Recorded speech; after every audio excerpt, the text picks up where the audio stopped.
সালামুন আলাইকুম তিবিতুম মুবারাকাতান তয়্যিবা রব্বি আউযু বিকা মিন হামাযাতি শায়াতিন ওয়া আউযু বিকা রব্বি আইয়াহদুরুন। সম্মানিত ভিউয়ার্স, আমরা ধারাবাহিক কিছু কথা বলবো প্রচলিত হাদিস নিয়ে। সেরা এইখানে এই হাদিস সম্পর্কে আমি রেফারেন্স দিতে পারবো, আর এই রেফারেন্স কিন্তু ব্যবহার করা উচিত না। সালামুন আলা মুহাম্মদকে আল্লাহ যেটা বলছেন, তুমি বলো কুল ফালিল্লাহিল হুজ্জাতুল বালেগা 6 নম্বর সূরা 149 নম্বর আয়াত। চূড়ান্ত ভিত্তিক দলিল হলো আল্লাহর, আর এই দলিল কি? কোরআন। কিন্তু আমি এখন বলবো কি বলবো জানেন, এখানে আমাদের যে শিয়া সমাজ, সুন্নি সমাজ, আহলে হাদিস সমাজ, তারপরে যারা আসছে আমরা যেটা বলি, আমরা যেটা চিনি, আমাদের দেশে যেটা চিনি, এই যে মনে করেন যে জামাত ইসলাম, তাবলিগ জামাত, ইসলামী ঐক্যজোট, তারপরে বেরলবি, কুতুববাগ, দেওয়ানবাগ, সারসিনা, যারা সবাই আসছেন, তারা আমাদের কাছে কেউই আমাদের কাছে আলাদা করে সূত্র না, কেউ কিছু না। আমরা শুধু এই তাদের বেলা এটাই বলবো, তারা কোরআনের নামে লেবাস পরিহিত করে, তারা হাদিস মানে সহি মনে করে। কি হাদিস মানে? লাহুয়াল হাদিস, এই মানুষের বইগুলি মানে। তো এই সমস্ত হাদিসের মধ্যে আজকে দুই একটা সহি হাদিস আপনাদের সাথে শেয়ার করব ইসলামিক ফাউন্ডেশনের। এটা হলো নবীর স্ত্রী আয়েশাকে কীভাবে মুসলমানরা হত্যা করেছিল। এনেলে হাসিরা ইসলামের ইতিহাস দ্বিতীয় খণ্ড, পুস্তা হলো 40, ইসলামিক ফাউন্ডেশন, মাওলানা আকবর শাহ হান নজিদাবাদী, অনুবাদক আব্দুল মতিন। আমি ওইখানে ঠিক অ্যাড্রেস দিলাম, তারা এটা লেখলাম, এটার থেকে হাদিসটা নিছি। কি আসছি দেন, হযরত আয়েশা রাদিয়াল্লাহু তাআলা আনহুর ইন্তেকাল হিজরির 58 সনে 677 কি 78 খ্রিস্টাব্দে উম্মুল মুমিনিন হযরত আয়েশা রাদিয়াল্লাহু তাআলা আনহু ইন্তেকাল করেন। তাকে জান্নাতুল বাকিতে দাফন করা হয়। তিনি মারওয়ানের বিপক্ষে ছিলেন, সবসময় মারওয়ানের বিপক্ষে ছিলেন। মারওয়ান ছিল কি? আবু জাহেলের বংশধরের, উসমান রাদিয়াল্লাহু তাআলা আনহুর বংশধরের লোক। একাদা মারওয়ান তাকে দাওয়াত করলেন। দাওয়াতটা ছিল সম্পূর্ণটাই কি? একেবারে সম্পূর্ণটাই দুকাতে। উনি অনুনয় বিনয় সব কিছু করে ওনাকে কী করলেন? দাওয়াত দিলেন। দাওয়াত দিয়ে ডেকে একটি আনলেন। তো উনি যে ওনার বাড়ি থেকে মারওয়ানের বাড়িতে আসার পথে একটা গর্ত পড়লো। এই গর্তের মধ্যে আগে থেকে সে কী করছে? মরণ ফাঁদ কিছু লুকায় রাখছে, এবং কি করছে দেখুন, ডেকে নিয়ে একটি গর্তের মধ্যে ফেলে দেন। এই গর্তের পূর্বে পরিকল্পনা অনুযায়ী উলঙ্গ তরবারি, খঞ্জর ইত্যাদি রেখে দেওয়া হয়েছিল। চিন্তা করছেন? আচ্ছা, হযরত আয়েশা রাদিয়াল্লাহু তাআলা আনহু তখন এমনিতেই অনেক বৃদ্ধ ও দুর্বল ছিলেন, তাই গর্তে পতিত হয়ে ভীষণভাবে আহত হওয়ার কারণে প্রায় প্রসঙ্গত এই সময় কী করেন উনি? মারওয়ান, আচ্ছা, এভাবেই উনি কী করছেন? ফালা দিচ্ছেন। ওইখানে উনি কী করছেন? সঙ্গে সঙ্গে ইন্তেকাল করেন। ওই গর্তের মধ্যে পড়ে শিরা মারওয়ান এই কাজ করলো। মারওয়ান ছিল হযরত রাসূল বলছে, মারওয়ান ছিল হযরত রাসূল করিম সাল্লাল্লাহু আলাইহি ওয়াসাল্লামের চাচাতো ভাই এবং তার মেয়ের জামাতা। সালামুন আলা মুহাম্মদ তাকে নির্বাসন দিয়েছিলেন। কী কারণ জানেন? এই মারওয়ানে কে লেগে নির্বাসন দিয়েছিলেন? যখন সালামুন আলা মুহাম্মদ মদিনায় থাকতেন, মদিনায় যখন তার কাছে ওহী হতো, সে মক্কায় থাকতো। মক্কায় সে দাবি করতো যে আমার কাছেও মুহাম্মদের মতন ওহী হয়। এই কারণে সালামুন আলা মুহাম্মদ তাকে কী করলেন? নির্বাসন দিলেন। এ ছিল উমর রাদিয়াল্লাহু তাআলার দুধ ভাই। এই বেটাকে আইনাসিরা উমর রাদিয়াল্লাহু তাআলা কী করছেন? আইনাসিরা সালামুন আলা মুহাম্মদের কাছে ক্ষমা চাইলেন, এই করলেন সে করলেন, কিন্তু উনি ক্ষমা করেন নাই, মৌনসম্মতি কী করলেন? এরা সহি হাদিস, এটা ওরা মারে। নবী মুহাম্মদ ইন্তেকালের পরে তাকে এনে দাপ্তরিক সম্পাদক বানানো হয় উমর রাদিয়াল্লাহু তাআলা আনহুর খিলাফতকালে। মাআযাল্লাহ মানে এই উসমান রাদিয়াল্লাহু তাআলা আনহুর খিলাফতকালে, যে উসমানের বংশধর। এখন আসুন, যে একটা বই আমি বলবো, the history of Al Tabari, volume the last civil war, volume হলো 17, পৃষ্ঠা হলো 157 পৃষ্ঠা। আলী যাতে কোনো রকমে ক্ষমতায় আসতে না পারে তার জন্য আবু বকর উমরকে সাহায্য করেন। আবু বকর কী করেন? উমরকে সাহায্য করেন। আবার উমরও কিন্তু আবু বকর কী করছেন? সাহায্য করছেন। যখন সালামুন আলা মুহাম্মদের ইন্তেকাল হইল তখন কী করলেন? আলী রাদিয়াল্লাহু তাআলা আনহু এই যে তালহা, জুবায়ের, আব্দুর রহমান ইবনে আউফ, তারপরে আয়েশা রাদিয়াল্লাহু তাআলা, আরও কিছু লোক, এরপরে একজন সাহাবী ফজল বিন আব্বাস, কসব বিন আব্বাস, আরও কয়েকজনকে নিয়ে আসিরা উনি সালামুন আলা মুহাম্মদের দাফন কাফন এবং বিভিন্ন জায়গা থেকে মানুষ আসছে তাদেরকে দেখানো এই সেই বিভিন্ন ধরনের কিচ্ছা কাহিনী করে ওনাকে দাফন করলেন। আর এদিক দিয়ে এই যে সাদ ইবনে ওবায়দার বাড়িতে কী করলেন? আলী রাদিয়াল্লাহু তাআলা আনহুকে বাদ দিয়ে উমর রাদিয়াল্লাহু তাআলা আনহু, আবু বকর রাদিয়াল্লাহু তাআলা আনহু এই আনসারদের সাথে বিশাল অঙ্কের যুদ্ধ করে আবু বকর রাদিয়াল্লাহু তাআলা আনহুকে খলিফা বানালেন। খলিফা বানিয়ে উমর রাদিয়াল্লাহু তাআলা এটার সাথে বায়াত হইলেন। বায়াত হওয়ার পর কী করলেন? এই উমর রাদিয়াল্লাহু তাআলা আনহুকে আবু বকর রাদিয়াল্লাহু তাআলা আনহু আলী রাদিয়াল্লাহু তাআলা আনহুকে বায়াত হওয়ার জন্য ডাকলেন, কিন্তু আসলেন না। পরে আলী রাদিয়াল্লাহু তাআলা আনহুর বাড়িতে পাঠালেন। আলী রাদিয়াল্লাহু তাআলা আনহু তখন ছিলেন ফাতেমা রাদিয়াল্লাহু তাআলা আনহুর বাড়িতে। তো ফাতেমা রাদিয়াল্লাহু তাআলা কোথায় যে ছিলেন, এই যে এই বইয়ের মধ্যে থেকে তুমি বলতেছি চায়না বান্ডি করে কোথায় ছিলেন, কিন্তু অনেক ডাকাডাকের পরে আসেন না। পরে উমর রাদিয়াল্লাহু তাআলা বলছে আমি এই ঘর জ্বালাই দিব। আগুন নিয়ে আসার সময় তার সাথে দেখা হলো। তো দেয়া হওয়ার পরে কী হয়েছে দেখুন। দেওয়া হওয়ার পরে যেটা হয়েছে, উমর রাদিয়াল্লাহু তাআলা আনহুকে ফাতেমা রাদিয়াল্লাহু তাআলা জিজ্ঞাসা করলেন, হে উমর তুমি কি করতে চাচ্ছ? বলছে যে আমি এই ঘরে আগুন, তুমি জানো না এই ঘর যে সালামুন আলা মুহাম্মদের কন্যার? তখন বলছে জারি হোক, আমি এই ঘরে আগুন লাগাবো যদি তারা বাইরে আসে, বায়াত না হয় আবু বকর রাদিয়াল্লাহু তাআলার কাছে। তখন ফাতেমা রাদিয়াল্লাহু তাআলা ভিতরে চলে গেলেন, কিন্তু বাইর হন নাই। কিন্তু তালহা এবং জুবায়ের ওরা দুইজনে বাইর হলেন, ওদেরকে আটক করলেন। কিন্তু আলী রাদিয়াল্লাহু তাআলা বাইর হন নাই, কিন্তু ইয়া করে সেরা মানে ব্ল্যাকমেল করে সেরা আলী রাদিয়াল্লাহু তাআলা বাইর করে সেরা বললেন যে আপনি চলুন। বললেন যে আমি যাবো না, না বলেন না গেলে কী করব।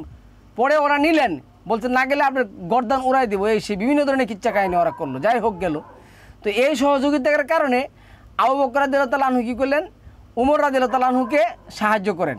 উমর রাদিয়াল্লাহু তাআলা মারা যাবার সময় 6 সদস্য বিশিষ্ট একটা কমিটি গঠন করেন, যাতে উমর রাদিয়াল্লাহু তাআলা আনহু মারা যাবার পরে উসমান রাদিয়াল্লাহু তাআলা আনহু খলিফা হতে পারে।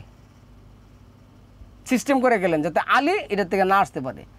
তালহা, জুবায়ের, আব্দুর রহমান ইবনে আউফ, এরপরে আলী রাদিয়াল্লাহু তাআলা আনহু দুই ছেলে হাসান এবং হুসাইন সবাই মিলে এভাবে 6 সদস্য একটা কমিটি করে গঠন করে গেলেন।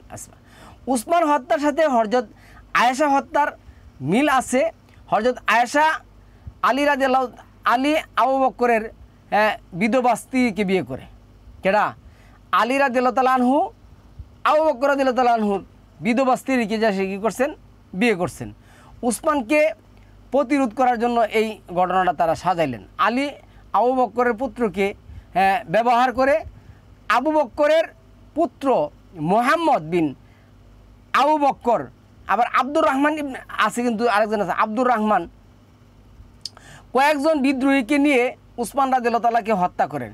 আচ্ছা, যার কারণে মুয়াবিয়া মুহাম্মদ বিন আবু বকরকে বলেন, মানে এই যে আলী রাদিয়াল্লাহু মানে উসমান রাদিয়াল্লাহু তাআলা হত্যা হওয়ার পরে এই মুহাম্মদ বিন আবু বকর উনি কী করছেন? গেছে গা দামেস্কের দিকে। তো ওইখানে লোক পাড়ায় এসে ওনাকে ধরছে। তো ধরার পরে যে কাহিনী হয়েছে দেখুন, আমি ধরার পরে মুয়াবিয়ার কাছে পাঠাইছে। তো আমি তোমাকে একটা মানে উনি বলতেছে, মানে আবু বকরের ছেলেরে বললেন, তুমি কি জানো আমি তোমাকে কি করব, মানে তোমার সাথে কি ব্যবহার করব? আমি তোমাকে একটা গাদার পেটের ভিতর রেখে আমি তোমাকে জ্বালিয়ে দিব। মানে একটা গাদা জব করলো, গাদার চামড়া আনলো, এটার ভিতরে কি করছেন? ঢুকাইছেন। এর আগে ওনাকে অনেক কষ্ট করে ধরছেন, ধরার পরে ওইখানে পাঠানোর পরে এই মুয়াবিয়া রাদিয়াল্লাহু তাআলা এই লাস্টে কী করছেন? জ্বালাই দিয়েছেন। তো এই মুসলিমদের মধ্যে মানে হানাফি সমাজ, শিয়া সুন্নি সমাজ, এরপরে আমাদের যে এই বেরলুবি আছে, আটটুসি আছে, কুতুববাগ আছে, দেওয়ানবাগ আছে, সারসিনা আছে, চরমোনাই আছে, জামাত ইসলাম আছে, তাবলিগ জামাত আছে, সহি হাদিসের মনে করে এগুলি এরা মানতে আছে। এইগুলো এদের সহি হাদিস। তো আমরা যদি বলি এই সমস্ত সহি হাদিস আমরা মানি না, তখন তারা বলে ওরা মুনকিরিনে হাদিস, রাসূলকে মানে না। এই সমস্ত জিনিস মানার কি ফায়দা আছে বলুন তো দি। আচ্ছা, আমি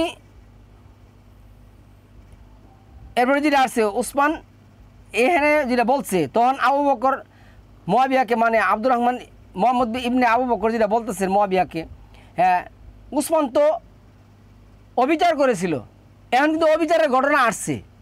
আমরা যাদেরকে বলি সাইর খলিফা বলতে তো কোনো কিছু নাই ইসলামের মধ্যে, কিন্তু এখানে দেখুন মোহাম্মদ বিন আবু বকর বলতে আছে সরাসরি মুয়াবিয়াকে যে উসমান কি করছে, অবিচার করছে, যার কারণে আমরা তাকে কি করতে গেছি, হত্যা করতে গেছি।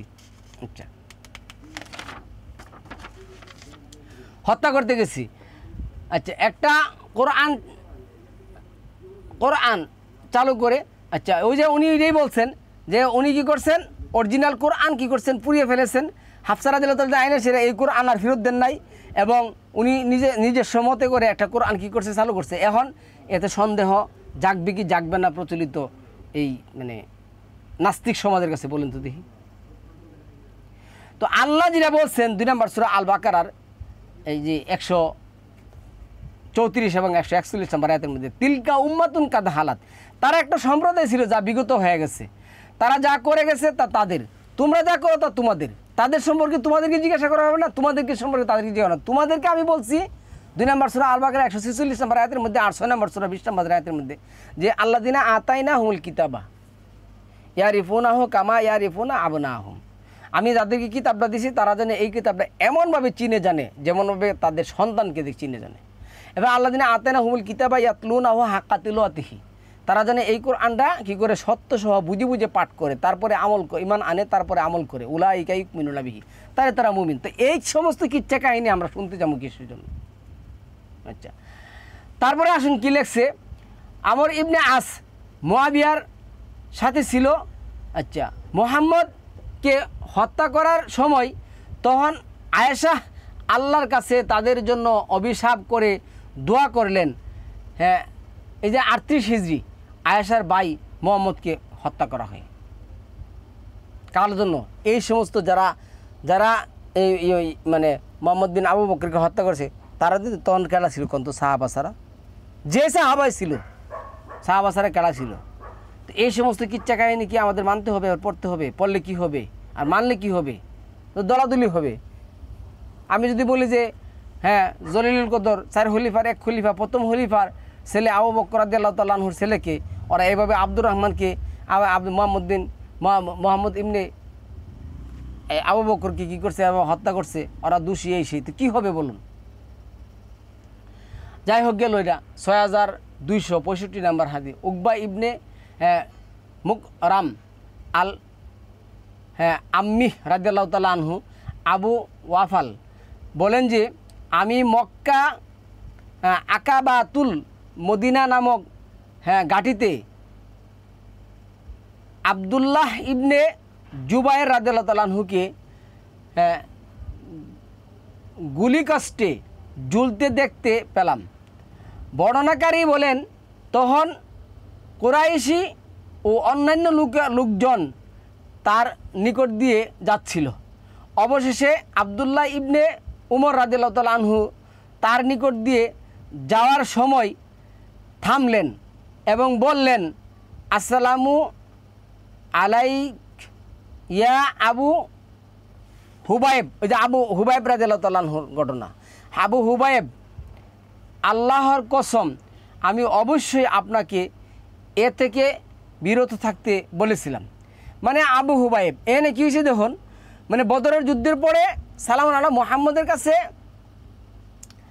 কয়েকজন সাহাবা মিল্লা এই যে মক্কার ওরা কী করছে, মিথ্যা ইসলাম ধর্ম গ্রহণ করে সালামুন আলা মুহাম্মদকে ফাঁকি দিয়া সেরা বললো যে আমরা হিজাজ না কি যেন একটা জায়গা আছে এনে, ওইখান থেকে আমরা আসছি, ওইখানের লোকেরা ধর্মগ্রহণের জন্য আকুল হয়েছে, আপনি কয়েকজন বিশ্বস্ত সাহাবি দিতে পারেন। এই হুবাইব রাদিয়াল্লাহু তাআলা আনহু,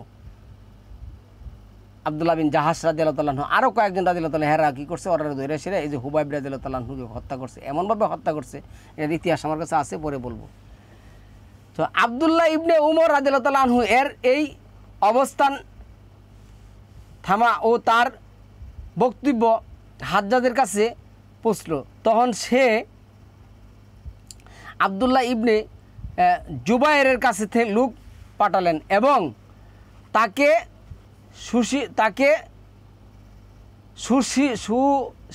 সুশির উপর থেকে, মানে একটা ওই যে হেদের যে আছে, মানে যেটার মধ্যে ঝুলা ছিল থেকে নামানো